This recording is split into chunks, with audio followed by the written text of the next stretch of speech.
नमस्कार साथियों, स्वागत है आप सभी का आपके अपने इस YouTube चैनल पर जिसका नाम है जीएस बूस्टर, जो कि पाठ है तक्षशिला इस बलिया का और मैं हूं अनूप उपाध्याय। साथियों, पिछले एक साल में नेपाल ने भारत को 146 अरब रुपए का खाद्य तेल निर्यात कर दिया है। लेकिन चौंकाने वाली बात यह है कि नेपाल खुद इतना सोयाबीन, पाम और सूरजमुखी पैदा ही नहीं करता। तो फिर सवाल ये उठता है कि आखिर ये तेल आया कहां से? क्या नेपाल सिर्फ दूसरे देशों से सस्ता कच्चा तेल आयात करता है, उसे थोड़ा रिफाइन करता है और भारत को ड्यूटी फ्री बेच देता है? क्या इसी वजह से अब भारत में इस पूरे कारोबार की गहन जांच की मांग उठ रही है? अगर भारत ने नियम बदल दिए तो क्या नेपाल का 146 अरब रुपए का सबसे बड़ा निर्यात का कारोबार एक झटके में संकट में पड़ सकता है? क्या यह सामान्य व्यापार है या टैरिफ नियमों का सबसे बड़ा खेल? साथियों, आज हम इसी मुद्दे के ऊपर विस्तार पूर्वक चर्चा करेंगे। हम आंकड़ों और तथ्यों के आधार पर इस पूरे मामले की परत दर परत पड़ताल करेंगे। साथियों, चैनल पर पहली बार हैं तो चैनल को सब्सक्राइब करके बेल आइकन दबा दीजिए कि यहां आने वाले हर वीडियो का नोटिफिकेशन आप सभी को जो है वह समय पर मिल सके। आप अपने विचारों को कमेंट के माध्यम से हम तक अवश्य पहुंचाएं और वीडियो पसंद आए तो इसे ज्यादा से ज्यादा शेयर भी करें और लाइक भी करें। तो आज का टॉपिक आपके स्क्रीन पर है, नेपाल का 146 अरब का तेल का खेल, क्या भारत करेगा कार्रवाई? इस समाचार को हमने जो आपके लिए विश्लेषण के लिए तैयार किया है, टाइम काठमांडू पोस्ट ने इसे कवर करते हुए लिखा है, Nepal rupees 146 billion edible oil export to India under scrutiny over tariff advantage. Experts say that the export surge is driven by tariff arbitrage rather than genuine domestic value addition, while Indian edible oil refineries urge New Delhi to curb duty-free imports from Nepal. तो यहीं से चर्चा की शुरुआत होगी। नेपाल का 146 अरब का जो तेल का खेल है। साथियों, पिछले कुछ दिनों से भारत और नेपाल के बीच खाद्य तेल के व्यापार को लेकर एक नई बहस शुरू हो चुकी है। कारण है नेपाल का रिकॉर्ड निर्यात। वित्त वर्ष 2025 और 26 में नेपाल ने भारत को 7 लाख टन के आसपास अगर हम बात करें तो रिफाइन सोयाबीन, पाम और सूरजमुखी का तेल निर्यात किया, जिसकी कुल कीमत 146 अरब नेपाली रुपए है। यही आंकड़ा जो आपको देखने को मिल रहा है, यह आंकड़ा इसलिए भी चौंकाने वाला है क्योंकि अकेले खाद्य तेल का निर्यात नेपाल के कुल निर्यात का लगभग आधा हिस्सा बन गया। लेकिन यहां सबसे बड़ा सवाल यह उठता है कि नेपाल स्वयं ना तो सोयाबीन, ना तो पाम, ना तो सूरजमुखी जैसे तिलहनी फसलों का बहुत ही बड़ा उत्पादक है। यानी कि वहां बहुत ही सीमित उत्पादन होता है।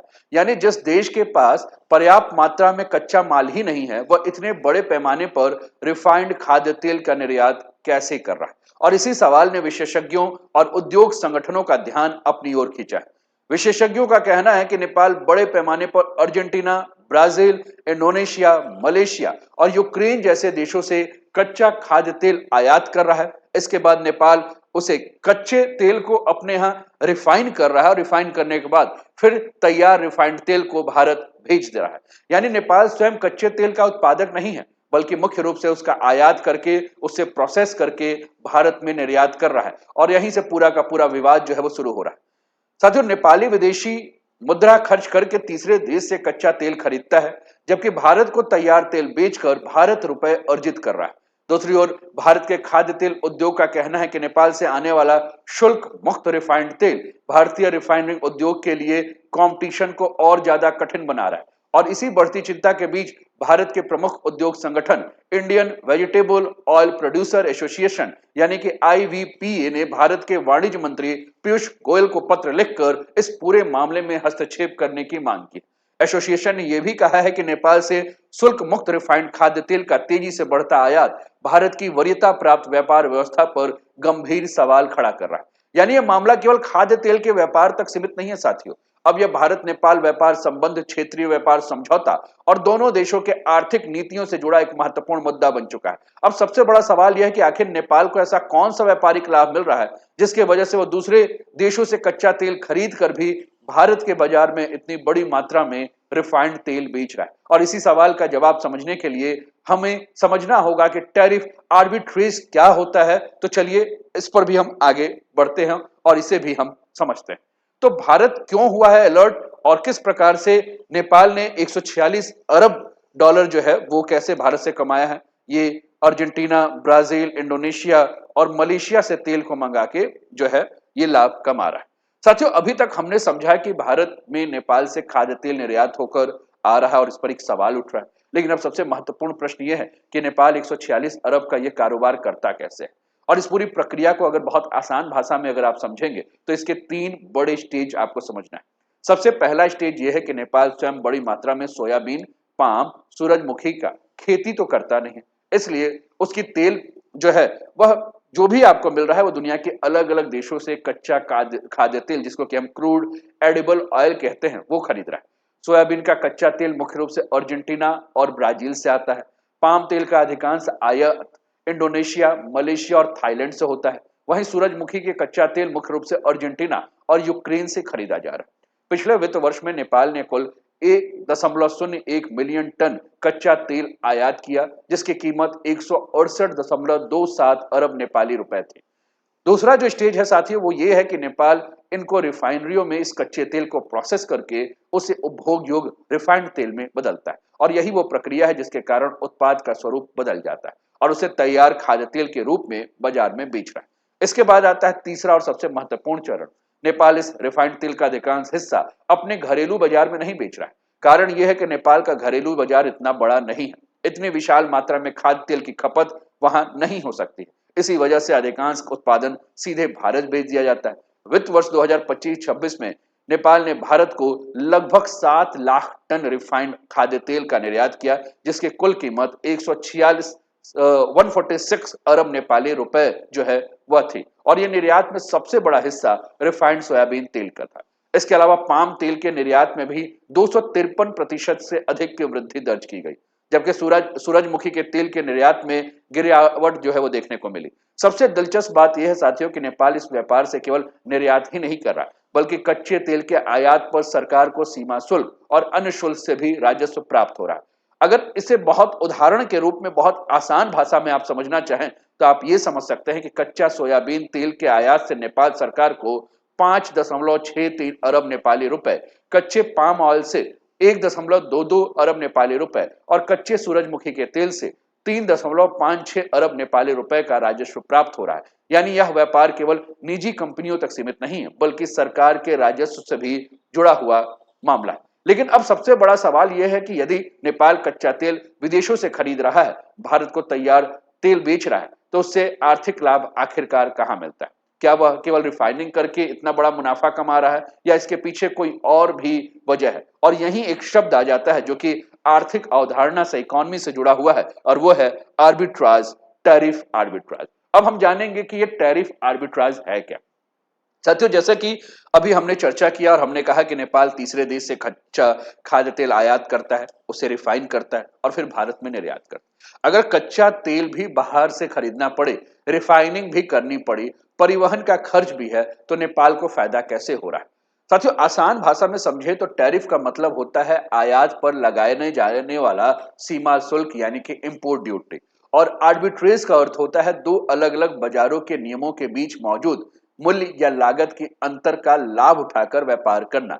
यानी जब दो देशों के शुल्क व्यवस्था अलग अलग हो तो व्यापारी उस अंतर का फायदा उठाकर कम लागत में व्यापार कर सकते हैं, और इसी प्रक्रिया को टैरिफ आर्बिट्रेज जो है वो कहा जाता है। अब इसे भारत और नेपाल के उदाहरण में अगर आप समझें तो ये समझिए कि भारत यदि किसी गैर साफ्टा देश जैसे कि अर्जेंटीना, ब्राजील, इंडोनेशिया, मलेशिया से सीधा रिफाइंड खाद्य तेल आयात करता है तो उस पर 35.75% आयात शुल्क देना पड़ता है। लेकिन नेपाल की स्थिति अलग है। नेपाल पहले इन्हीं देशों से कच्चा खाद्य तेल आयात करता है, फिर अपने उद्योगों में उसे रिफाइनिंग करता है, उसके बाद भारत के साथ मौजूद विशेष व्यापारिक व्यवस्था का लाभ लेकर उसे भारत भेज दे रहा है, और यहीं से लागत में अंतर पैदा हो रहा है। और इसी लागत अंतर को भारतीय उद्योग संगठन टैरिफ आर्बिट्रेज बता रहा है। यानी कि उनका कहना है कि ये व्यवस्था के कारण नेपाल की रिफाइनरियों को भारतीय रिफाइनरियों की तुलना में कॉम्पिटिटिव रेट से जो है वो बढ़त मिल जा रही है। भारतीय उद्योग का तर्क है कि यदि यही रिफाइंड तेल किसी गैर साफ्टा देश से सीधे भारत आता तो उसे 35.75% शुल्क लगता, लेकिन नेपाल के रास्ते आने से यह शुल्क लाभ मिल जाता है, जिससे भारतीय उद्योग पर दबाव बढ़ता है। हालांकि नेपाल का उद्योग इस आरोप से सहमत नहीं है। Nepal vegetable ghee and oil manufacture association का कहना है कि उनके उद्योग वैध रूप से व्यापार कर रहे हैं, लागू व्यापारिक समझौते और मूल्य संवर्धन संबंधी प्रावधानों को पालन कर रहे हैं। यानी इस पूरे विवाद का केंद्र केवल तेल नहीं, असल बहस इस बात को लेकर है कि क्या नेपाल को मिलने वाला यह शुल्क लाभ व्यापार समझौते की भावना के अनुरूप है या इसका उपयोग केवल शुल्क के अंतर के फायदे को उठाने के लिए किया जा रहा है। और यहीं से अगला महत्वपूर्ण प्रश्न सामने आता है कि नेपाल को यह व्यापारिक रियायत आखिर किस समझौते के तहत मिली है और साफ्टा तथा रूल्स ऑफ ओरिजिन वास्तव में क्या है। तो चलिए इसे भी हम बहुत ध्यान से समझते हैं। साथियों, अगर हम बात करें साफ्टा और रूल्स ऑफ ओरिजिन, जो कि अफगानिस्तान, बांग्लादेश, भूटान, भारत, मालदीव, नेपाल, पाकिस्तान और श्रीलंका के साथ है। साफ्टा यानी कि south Asian free trade area, जो कि सार्क देशों के बीच में आपको देखने को मिलेगा। आपको याद होगा कि जब हम सार्क देशों के बारे में बात कर रहे थे तो सार्क देशों के बीच व्यापार को लेकर साफ्टा का चर्चा किया था। सार्क देश के बारे में अगर आपको जानकारी नहीं है तो आप मेरे 2 दिन के पहले के वीडियो को इस वीडियो को देखने के बाद देखिए, वहां आपको सार्क की पूरी जानकारी मिल जाएगी। लेकिन अब हमें जो चर्चा करना है, क्योंकि अभी तक हमने पूरे विवाद के जड़ को यानी कि टैरिफ आर्बिट्रेज को समझ लिया है, लेकिन अब सवाल है कि आखिर नेपाल को भारत में विशेष व्यापारिक सुविधा क्यों मिलती है। और उसके लिए हमने south Asian free trade area यानी साफ्टा के बारे में बात किया और साथ में ही नेपाल भारत व्यापार संधि जो है इसको भी हम समझते हैं। साथियों, सबसे पहले अगर हम साफ्टा के बारे में बात करें तो साफ्टा दक्षिण एशिया के देशों के बीच व्यापार को बढ़ावा देने के उद्देश्य से बनाया गया एक क्षेत्रीय मुक्त व्यापार समझौता है। इसका उद्देश्य सदस्य देशों के बीच व्यापारिक बाधाओं को कम करना, आयात शुल्क घटाना, क्षेत्रीय आर्थिक सहयोग को मजबूत करना और नेपाल, भारत, बांग्लादेश, भूटान, श्रीलंका, पाकिस्तान, मालदीव और अफगानिस्तान के जो सदस्य देश हैं उन्हें इसका लाभ मिलाना। नेपाल एक लिस्ट डेवलप्ड कंट्री यानी कि एलडीसी होने के कारण साफ्टा के तहत कुछ विशेष व्यापारिक रियायत के लाभ प्राप्त करता है। इसके अलावा भारत और नेपाल के बीच लगभग नेपाल भारत व्यापार संधि भी लागू है, जिसके तहत कई नेपाली उत्पादों को भारत में रियायती या शून्य शुल्क पर प्रवेश मिलता है। लेकिन इन रियायतों का लाभ हर उत्पाद पर स्वतः नहीं मिलता है। इसके लिए महत्वपूर्ण शर्त यह होती है कि रूल ऑफ ओरिजिन को जो है वो फॉलो करना है। अब आपके दिमाग में आएगा कि ये रूल ऑफ ओरिजिन है क्या। साथियों, किसी भी मुक्त व्यापार समझौते का उद्देश्य ये नहीं होता है कि कोई तीसरा देश अपने उत्पाद किसी सदस्य देश के माध्यम से शुल्क मुक्त भेजने लगे। इसलिए तय किया जाता है कि किसी उत्पाद की वास्तविक उत्पत्ति कहां हुई है और उस उत्पाद में संबंधित देश में कितना योगदान है, और यही नियम रूल ऑफ ओरिजिन कहलाता है। भारतीय उद्योग संगठन का दावा है कि नेपाल में कच्चे तेल जो आ रहे हैं वह किसी दूसरे देश से आ रहे हैं और तेल के बदलने के दौरान वास्तविक स्थानीय वैल्यू एडिशन केवल 5 से 7% का है। उनका कहना है कि साफ्टा के तहत आवश्यक 30% घरेलू मूल्य संवर्धन के शर्त से कम है और इसी आधार पर Indian vegetable oil producer association और सॉल्वेंट एक्सट्रैक्टर एसोसिएशन ने भारत सरकार से इस पूरे व्यापार की समीक्षा करने की मांग की। हालांकि नेपाल का पक्ष इससे अलग है। Nepal vegetable ghee and oil manufacturing जो है वो कह रहा है कि रूल ऑफ ओरिजिन जो है उसका वो पालन कर रहा है और यही विवाद केवल व्यापार का नहीं, इन दोनों देशों के विश्वास को भी लेकर है। अब भारत के उद्योग क्यों नाराज हैं, इसे भी हमें समझना जरूरी है। भारत के उद्योग क्यों इसे जो है वो कह रहे हैं कि ये कहीं ना कहीं नियमों के अनदेखी हो रही है। तो भारत उद्योग संगठन जो कह रहा है कि समस्या नेपाल से व्यापार होने की नहीं बल्कि प्रतिस्पर्धा यानी कि कंपटीशन के असमान माहौल को लेकर। उनका तर्क है कि भारतीय रिफाइनर कच्चा तेल आयात करके भारत में प्रसंस्करण करते हैं, जिससे कि आयात शुल्क, उत्पादन लागत, परिवहन और वित्तीय लागत, अन्य खर्च जो है वो देने पड़ते हैं। वही उनका आरोप है कि नेपाल की रिफाइनरी को मिलने वाला व्यापारिक रियायत के कारण उनके जो शुल्क हैं वो कम हो जाते हैं, जिससे भारतीय कंपनियों के बाजार में प्रतिस्पर्धा करना काफी कठिन हो जाता है। एसोसिएशन का यह भी कहना है कि नेपाल से शुल्क मुक्त रिफाइंड खाद्य तेल का जिस प्रकार से भारत में लगातार आयात बढ़ रहा है, उससे भारतीय तेलों को की जो डिमांड है वो बढ़ रही है। साथियों, फरवरी 2025 में एसोसिएशन ने भारत सरकार से अनुरोध किया था कि नेपाल और अन्य सार्क देशों से आने वाले खाद्य तेल आयात की समीक्षा किया जाए। एसोसिएशन का यह भी दावा है कि यदि रूल ऑफ ओरिजिन सही तरीके से पालन नहीं होता है तो इसका असर केवल भारतीय रिफाइनरी उद्योग तक सीमित नहीं है। उसके अनुसार भारत के तिलहन किसानों को भी इससे बहुत ज्यादा नुकसान होगा, क्योंकि सस्ता आयात घरेलू बाजार में कीमतों और मांग को प्रभावित कर सकता है। साथ ही सरकार के सीमा शुल्क राजस्व को भी इससे बहुत ज्यादा नुकसान देखने को मिलेगा। अब क्या भारत इस पर रोक लगाएगा, और भारत अगर इस पर रोक लगाता है तो इससे नेपाल के ऊपर क्या असर पड़ेगा। साथियों, अभी तक हमने भारत के उद्योग और इस व्यापार को लेकर काफी जो चिंता है उस पर चर्चा की, लेकिन अगर भारत भविष्य में नेपाल से आने वाले रिफाइंड खाद्य तेल पर अतिरिक्त शुल्क लगा देता है, आयात को सीमित कर देता है या किसी प्रकार के क्वांटिटेटिव रेस्ट्रिक्शन लागू कर देता है, तो सबसे बड़ा असर कहां पड़ेगा। इस सवाल का जवाब खुद नेपाल की अर्थव्यवस्था में छिपा है। साथियों, पिछले वित्त वर्ष में नेपाल का कुल निर्यात 315.29 अरब नेपाली रुपए का था। अब इसमें अकेले अगर हम बात करें तो रिफाइंड खाद्य तेल का निर्यात जो है वो 146 अरब नेपाली रुपए का, यानी कि सीधे 50% आपको देखने को मिल रहा है। यानी नेपाल के कुल निर्यात का लगभग आधा हिस्सा इसका ये जो वेजिटेबल ऑयल है यही सेक्टर कर रहा है। और ऐसी स्थिति में यदि भारत इस व्यापार पर कोई नई पाबंदी लगाता है तो सबसे पहला असर नेपाल के निर्यात पर देखने को मिलेगा।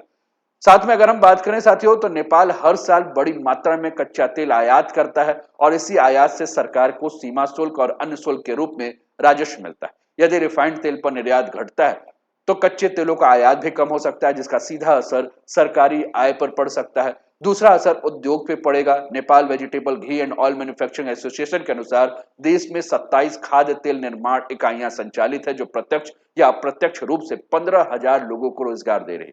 एसोसिएशन का यह भी कहना है कि नेपाल का घरेलू बाजार इतना बड़ा नहीं है कि इन फैक्ट्रियों का पूरा उत्पादन अपने यहां खपा सके। इसलिए यदि भारत का बाजार सीमित हो जाता है तो कई उद्योग के सामने उत्पादन घटाने और संचालन बंद करने की स्थिति उत्पन्न हो सकती है। हालांकि अभी स्पष्ट करना भी जरूरी है कि भारत सरकार ने फिलहाल नेपाल से खाद्य तेल आयात पर कोई नया प्रतिबंध या अतिरिक्त शुल्क घोषित नहीं किया है। अभी तक केवल भारतीय उद्योग संगठनों ने सरकार से कार्यवाही की मांग की। और इसी बीच अगर हम बात करें तो कई सारे और उदाहरण जैसे कि चाय, अदरक और बड़ी इलायचियों के बारे में भी अगर बात करें तो मुद्दे चल रहे हैं। अब सबसे बड़ा सवाल यह है कि आगे क्या हो सकता है। क्या भारत व्यापार नियमों की समीक्षा करेगा? क्या दोनों देश बातचीत के जरिए समाधान निकालेंगे या फिर विवाद दोनों देशों के व्यापारिक संबंधों में एक नया मोड़ लेकर आएगा? और इन्हीं सभी संभावित परिदृश्यों में हमें आगे ये भी देखना है कि अब आगे क्या होगा। क्या ट्रेड एग्रीमेंट इंडिया और नेपाल का जो है उसका फ्यूचर क्या होगा। साथियों अभी तक हमने पूरे मामले के सभी पहलुओं को समझ लिया। नेपाल ने रिकॉर्ड मात्रा में रिफाइंड खाद्य तेल भारत को निर्यात किया। भारतीय उद्योग संगठनों ने इस पर सवाल उठाए। दोनों पक्षों ने अपने अपने तर्क दिए, लेकिन सबसे महत्वपूर्ण कि आगे क्या होगा। सबसे पहले एक बात बिल्कुल स्पष्ट कर दें कि अभी तक भारत सरकार ने इसको लेकर कुछ अभी कहा नहीं। अभी केवल भारतीय उद्योग संगठन सरकार से कार्यवाही की मांग करें। आने वाले समय में पहला कदम यह हो सकता है कि भारत सरकार पूरे मामले की विस्तृत समीक्षा करे। यह देखा जा सकता है कि नेपाल से आने वाला रिफाइंड खाद्य तेल साफ्टा, नेपाल भारत व्यापार संधि और रूल ऑफ ओरिजिन के सभी शर्तों का पालन कर रहा है या नहीं। यदि समीक्षा में किसी प्रकार की अनियमितता पाई जाती है तो भारत अपनी व्यापार नीति के अनुसार आगे का निर्णय ले सकता है। दूसरी संभावना यह है कि दोनों देशों के बीच इस विषय पर बातचीत हो। भारत और नेपाल के बीच लंबे समय से घनिष्ठ आर्थिक और व्यापारिक संबंध रहे हैं, तो ऐसे में किसी भी विवाद का समाधान बातचीत और संस्थागत तंत्र के माध्यम से निकालने की कोशिश की जा सकती है।